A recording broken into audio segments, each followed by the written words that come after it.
Hi, Aquarius. Let's talk about the astrology of December 2025 and January 2026 and what it signifies for you.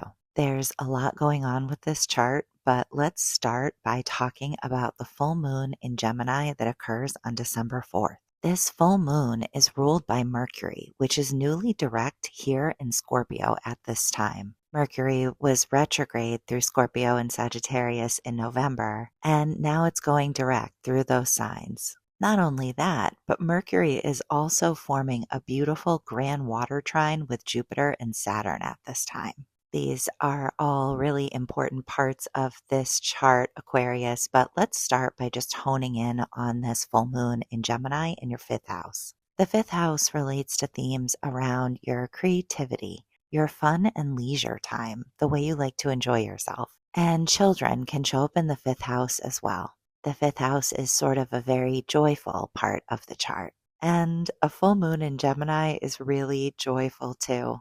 Around the time of this full moon and for the 2 weeks that follow, it's a great time for having fun and being social. Gemini is all about keeping things fun, light, and enjoyable. So Gemini full moons are an amazing time to gather with friends for some laughs, or perhaps with one of your children with this falling in your fifth house. We generally don't love to be super serious in the Gemini part of our chart. We do like to enjoy ourselves, connect with others, and have a little fun. And that signature is really ignited around this time, so it's a good direction to lean into. There's also kind of a youthfulness to this energy. There's something wonderfully youthful about Gemini moon energy. You might even look a little bit younger during this time, or you might just feel a curiosity or sort of a wonder for life sort of coursing through you now. Where and how can this youthful energy serve you, especially in terms of your creativity, your fun and leisure, your children? How are you being asked to bring a freshness to these topics or perhaps some renewed curiosity now? Just like this is a great time to lean into fun and being social, leaning into youthfulness in some way could serve you really well at this time, Aquarius. This is also a time where you might feel like you're seeing a situation from multiple perspectives. Gemini is the sign of the twins, and full moons here tend to highlight two sides or more of a story. And you might notice that both versions of an experience hold truth in their own way. This is a time to be curious rather than certain. It's okay if you don't feel like you have all the answers just yet. Now is sort of just a great time for learning and gaining the benefit of seeing a situation from multiple angles. Do know that as much as Gemini energy is fun and light, words can carry a little extra weight at this time. Words and communication can be a little extra powerful during a Gemini moon. They're sort of highlighted. Words can charm at this time, they can entertain, and they often reveal important information, even if the presentation isn't as serious. So you might find yourself sort of juggling a lot of information at this time or processing sort of a lot of stories you've been hearing about. One way or another, words often carry more significance than is immediately obvious at this time. I do think it's important to talk about the condition of Mercury here. Mercury is in Scorpio, but not only that, Mercury is newly direct here. Mercury turned direct after a retrograde on November 29th, and it will be direct through Scorpio until December 11th.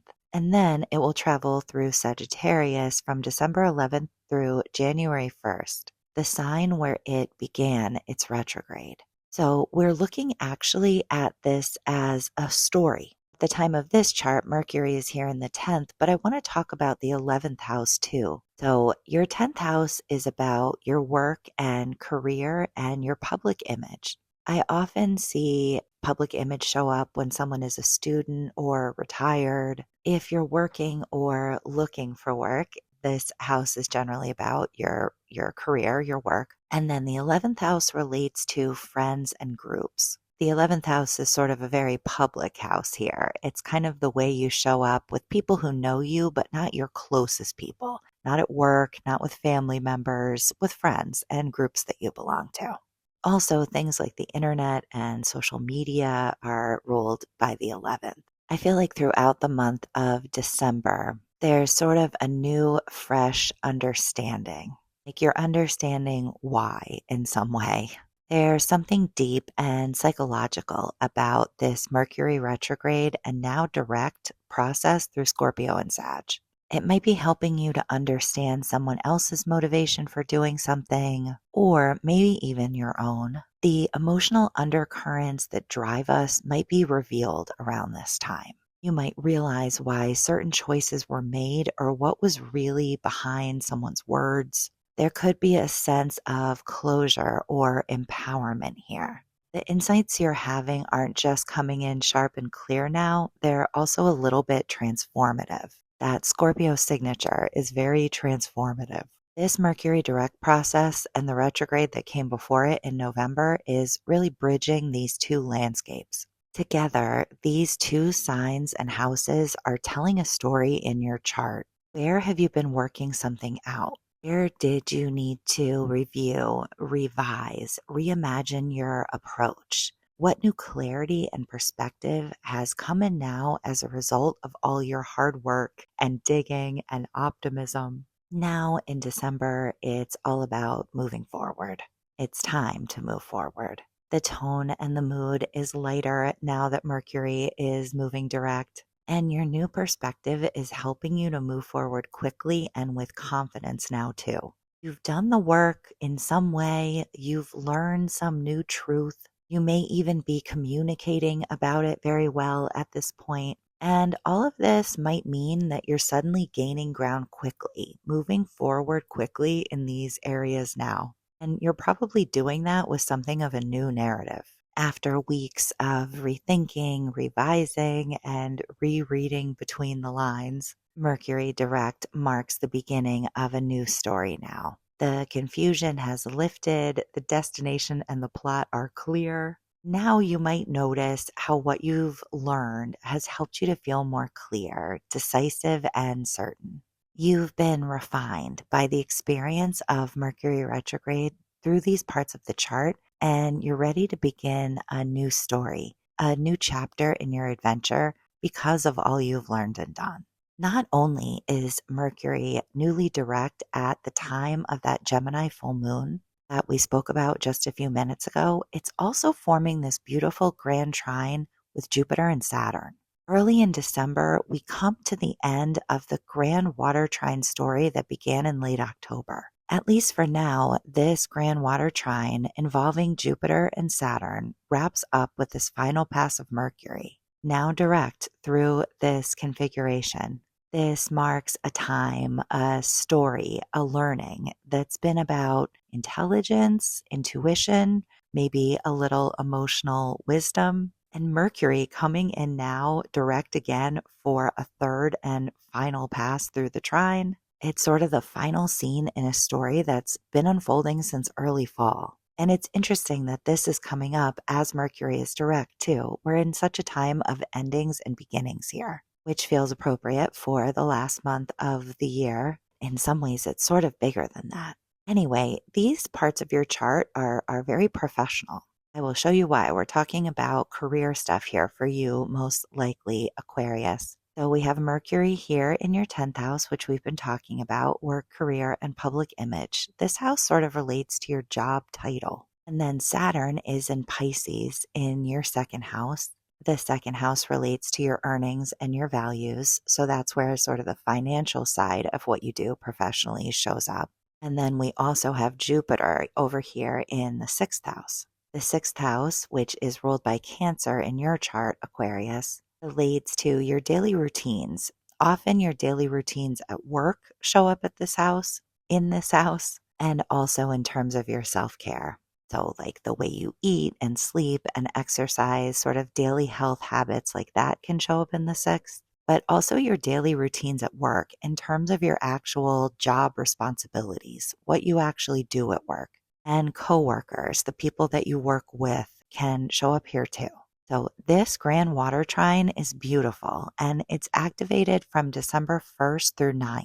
I will also include all the information about dates in the timestamps. You could be working with a very high level of sort of emotional strength and ability at this time, Aquarius, that could really serve you well professionally. The perfection of this final grand trine iteration marks sort of a peak in the process where you've likely felt emotionally strong and able for a while. Since these grand water trines began in late October, this energy has been sort of rising. How has your emotional ability helped you lately? What have you been able to let go of because you were viewing it with fresh eyes or from a more healed place? The strength and emotional ability of this trine is one of its greatest features. Reflect on how that process has helped you function with more emotional maturity and ability lately. And what has been the effects of that for you professionally? How is this emotional maturity, strength work maybe coming to a head now in some way? I could also see this being one of those things where you're seeing all this emotional ability, and perhaps it suggests that you've really needed it for some reason. Perhaps you've been dealing with some challenge at work that really required your emotional strength and maturity. And I'm glad it was there for you, but it also might be kind of nice that there's sort of some closure and completion themes happening now too. Since this is Mercury's final pass through this configuration, Aquarius, it could come with a sense of emotional closure or completion. It could be that something that's been repeating, a conversation, a theme, a realization, reaches its resolution in some way now. This process has sort of been working in waves, which is appropriate for a grand water trine, sort of coming in and then giving us a chance to process. And now, with this final pass, there may be a sense, an emotional sense, that this process is culminating, leaving you feeling wiser and maybe a little warmer as a result of all you've worked with. There could also be some healing words that show up around this time. I actually love that it's Mercury direct that's moving through this configuration at the end of this season of the Grand Water Trine configuration. As we mentioned before, words have power when Mercury is in Scorpio. And with this water trine in play too, this is a time where words might even heal or transform something big. Saturn in Pisces is grounding the energy and the potential. And Jupiter in Cancer is generous emotionally. So conversations that happen under this influence have the potential to heal patterns, even old ones, repair trust, or just deepen connection somehow. This is a time when people are speaking from the heart with maturity, empathy, and often with healing intentions too. Putting all of this together, I have to say that the first half of December is really interesting astrologically, Aquarius. But the second half of December is too. On December 19th, we'll have a new moon in Sagittarius. Here in your 11th house related to friends and groups, you can see there's quite a lot going on here at this time. Mercury has moved into Sag by now. And Venus is here too, sort of in between the sun and the moon in this chart. And when the moon catches up with the sun, just a few hours later, we will have that new moon in Sagittarius. There's sort of a genuine optimism with this that I really enjoy. Not just trying to convince yourself that things are going to be okay when it comes to friends and groups during this new moon. You are actually sincerely optimistic about the potential and the future. And it could be true that your friends are feeling this way too. You probably have sort of optimistic, upbeat friends anyway, with Sagittarius ruling this part of your chart. And that signature is sort of ignited around the time of this new moon. So there could be sort of a genuine optimism that flows in now for you and for others, Aquarius. From that place, this is an amazing time, an amazing moment for planting seeds, for setting intentions for the 6 months ahead when it comes to friends and groups. This new moon offers an opportunity to plant seeds in the Sagittarius sector of the chart. And you're likely feeling positive, hopeful, emotionally strong, and optimistic right now about those themes. And so that's a great energy to bring to that process. Definitely don't be afraid to dream big, Aquarius. But I guess I should also say to not forget to be a little realistic about the time and energy you'll have available to pursue the objectives you're imagining for yourself in the weeks and months ahead. Sometimes that optimism can sort of lead us to feel like we can take on a little more than we should or than we can really handle. So sometimes it's good to rein in the optimistic energy with seed planting just in that way. Otherwise, I think the optimism really serves you well. It's always good to set intentions to start things from a positive and hopeful place with the highest intentions. There could also be ways in which you're sort of seeing the big picture now, Aquarius. Sagittarius has a tendency to sort of widen our perspective. The influence suggests that we're sort of expanding our view. And I feel like after all the deep emotional work of the past several weeks, this lunation is great. It kind of comes in and lifts the energy. You could find yourself feeling more energized, more hopeful, more enthusiastic now. This new moon signifies a time where you can see further down the road or more of the highest potentials than you usually could. It's like you have a new perspective on the horizon, on the possibilities now. Themes around encouragement could also surface now. You could encounter someone, a friend perhaps, who believes in you very much right now. They have faith that you can do it and they aren't shy about telling you so. This is a feel good new moon. It might feel extra easy to feel hopeful and optimistic now, and it could also be that you're providing encouragement to someone else from that space, maybe to a friend or someone who belongs to a group that you're involved with. This new moon is falling at the end of Sagittarius season. And just a couple days later, the sun will move into Capricorn and we'll have the solstice. That solstice is going to occur in your 12th house. The 12th house relates to the time you spend alone. Sometimes hidden themes can show up here, like things that you do that maybe not everyone knows about. Spirituality can show up here, and healing themes as well. And so, right in between that sun's transition between this new moon in your 11th house and the Capricorn solstice, the winter solstice in your 12th, the sun and the moon too will come into a direct square with Neptune at the last degree of Pisces. As I'm sort of looking at this chart, it just occurs to me that these are a very powerful few days. We have the new moon, then that Neptune square, then the sun's ingress into Capricorn, which indicates the beginning of it's the winter solstice. So I kind of want to hone in on these few days as their own little story here, just the 19th through the 21st. I should mention as well that your second house relates to earnings and values. We talked about the second house before when we were talking about that grand water trine.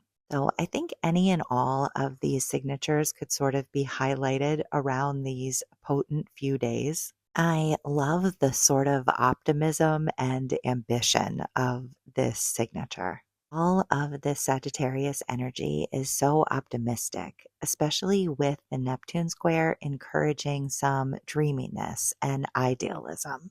And then the sun lands in Capricorn for the solstice, moving us from optimism to ambition. Capricorn is steady and calm and hardworking. It's ready to anchor the energy in so it can be sustained through the long winter ahead. You could also sort of wade through a process in some kind of way with this. It's kind of like the fog gathers and then clears. The Neptune square could temporarily blur things a little. You could feel confused, uncertain, and unclear around the time of the new moon, despite all of its sweetness. But then the fog lifts and separates as we move into the calm and clarity of Capricorn season. It's like suddenly you can see through the mist. You feel like you know what's going on, you know where you want to go, So hang in there if you experience some sort of confusion or blurring of the lines around the time of the new moon and the Neptune square. I think that by the time we get to the solstice, things could feel and look pretty different and a lot clearer. There's some sort of process maybe with sustainable limits here. This could be a very internal, sort of private thing. But this Capricorn sun wants to draw on the inspiration from its time in Sagittarius and from working through a square with Neptune, which is still active off sign here. But it also kind of wants to ground that dream in reality. So I feel like this signifies that you might be feeling like you want to impose some limit or restriction around this time. Something that sort of helps you manifest your dreams or reality in some way. Sometimes knowing where the edges are help us appreciate the container. There might be something you want to keep private, or you could be creating sustainable limits with a friend now in some way, and somehow knowing where to say no, where to stop sharing. Sometimes that's exactly what's needed for new things to come in. There's also just a process of renewal with a transit like this. This is the winter solstice. We're at a moment of a turning of the light, a returning of the light. From the darkest night of the year, we pull up and out and back into a season where the sun's light is growing slowly and steadily day after day. So this solstice, especially in conjunction with such an interesting new moon, it's a great time to reflect on the past season and the dreams you want to carry forward, Aquarius. And it's also just a great time to rest and renew your spirit for all the bright future that lies ahead. Next, let's talk about the Cancer full moon that occurs on January 3rd. I kind of love the way that this Cancer full moon is extending the energy of the new year. Of course, there's nothing astrological, astronomical even about the new year. There is something significant about the solstice, but the new year is sort of arbitrary.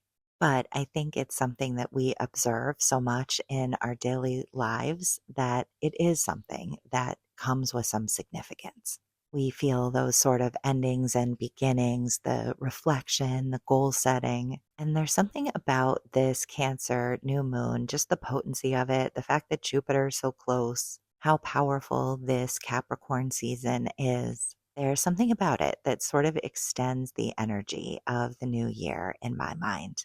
That process of reflecting and setting goals and dreaming about the year ahead. That could go a little longer than usual this year. This full moon occurs on the 3rd, and I do feel like it sort of extends that process. For you, this Cancer full moon is falling in your 6th house, which relates to daily routines. Your daily routines at work and in terms of your self-care, like the way you eat, exercise, sleep, sort of daily habits like that. There's something very cozy about this full moon, but there's something that's a lot of fun about it too. Themes around house parties could come to the surface. I don't mean this literally necessarily, although it would be a great time for a house party. Full moons are generally extra social, busy times. And Cancer time is all about home. Your home, other people's homes.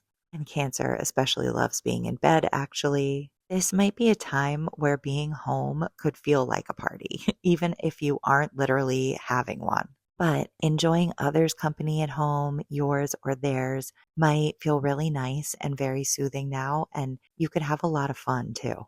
There's also sort of a protective energy to this. You might be feeling sort of protective about your time or your schedule in some way, or you might be thinking about integrating some of those protections into your daily routine a bit more. Cancer energy is very protective, self-protective, and also protective of others. So you could be feeling that way around this time too, especially when it comes to your daily routine in some way.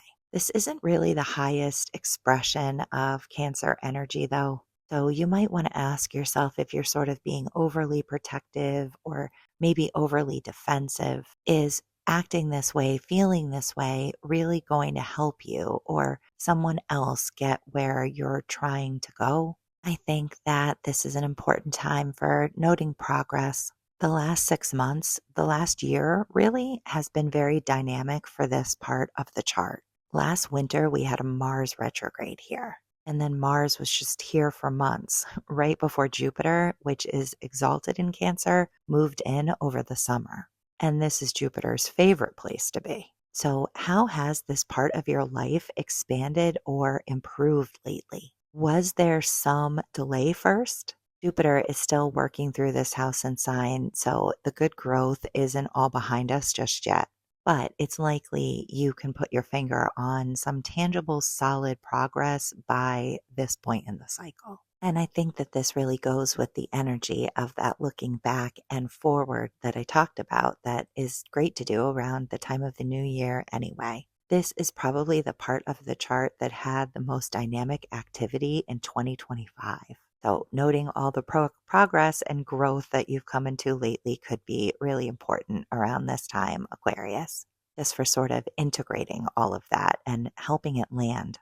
Just a few days after that Cancer full moon, Jupiter in your sixth house comes into an opposition with a few planets over in Capricorn. We see Mars, the Sun, and Venus all holding at about the same degree right across from Jupiter. These oppositions are active from January 5th through 13th, but I feel like there's something of a peak in the process around the 9th or the 10th. That's when these oppositions are exact. And at that time, Moon and Chiron come together with the configuration as well to form a cardinal grand cross. So it does kind of seem like there's a little bit of a peak in this process around the 10th, but we're really active from the 5th through the 13th here. So we're still talking about daily routines in your sixth house, and we're also talking about 12th house themes, which we've talked about earlier in this report, your time alone, spirituality, healing themes. There's always something about this axis being activated that relates to how we're sort of feeling and how we're caring for ourselves, and how what we're saying to ourselves matters in terms of our physical strength, how good we feel. I think in general, there's something with this transit for you where you're working on finding balance. It could just be a very busy time, Aquarius. As much as you might feel pulled in more than one direction at this time, what this transit is really calling for is balance. You don't have to choose between going two different ways or pursuing two different goals. You just kind of have to keep going, and recognizing when you've leaned too far one way or the other could help you stay on the path. You might sort of need to make adjustments here to just keep everything balanced and keep everything going.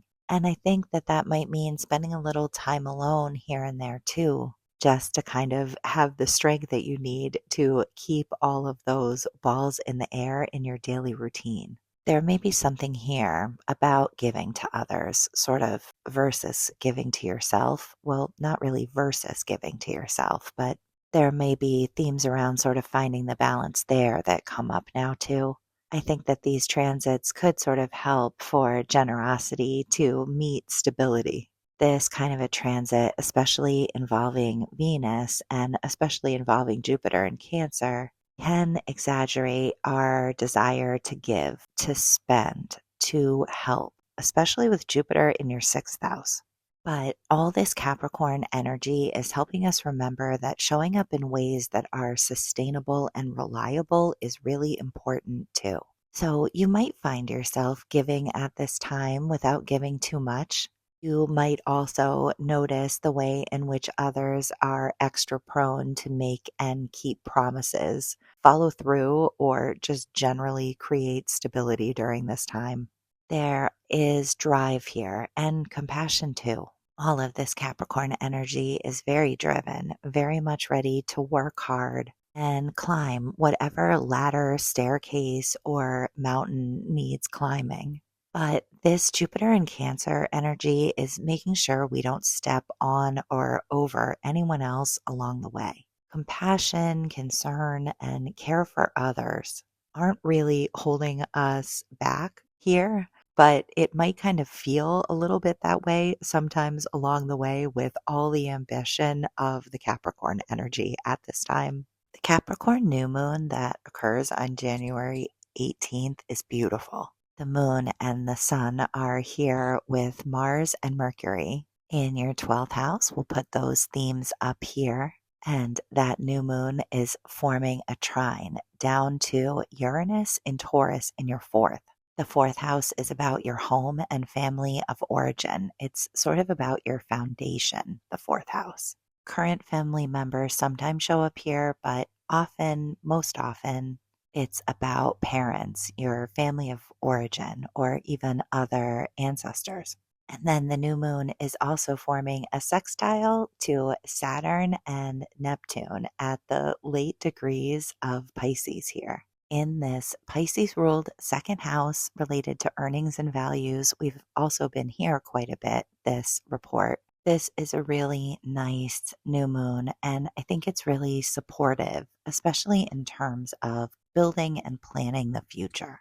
Capricorn new moons always help keep our focus on goals and ambitions for the future. And Capricorn new moon energy helps us to ground those plans through our efforts and our intentionality. With Uranus involved in the mix here, there's a chance to bring an innovative spark to the process. What's being built in these parts of the chart that's genuinely new, exciting, and innovative, Aquarius? Understanding both the opportunity and the new goals now can help you to lay the groundwork and get started. This is a process that's about steady progress. This new moon might feel a little exciting with Uranus involved, but it likely won't feel chaotic. Not with so much Capricorn energy here.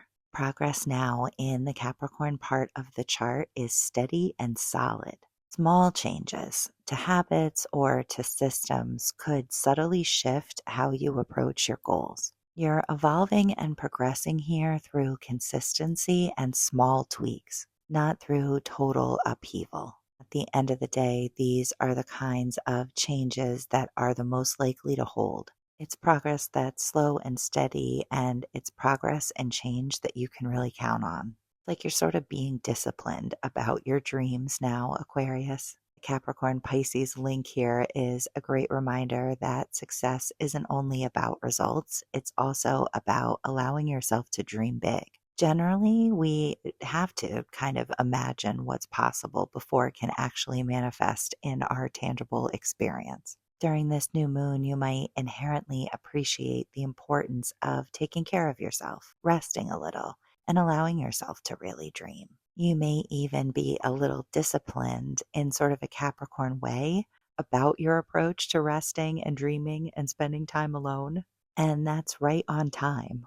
Plans have staying power when they're inspired too, not just when they're realistic. I think some emotional grounding can come in for you around this time, Aquarius. Emotionally, this new moon feels especially steady and also quite hopeful and purposeful too.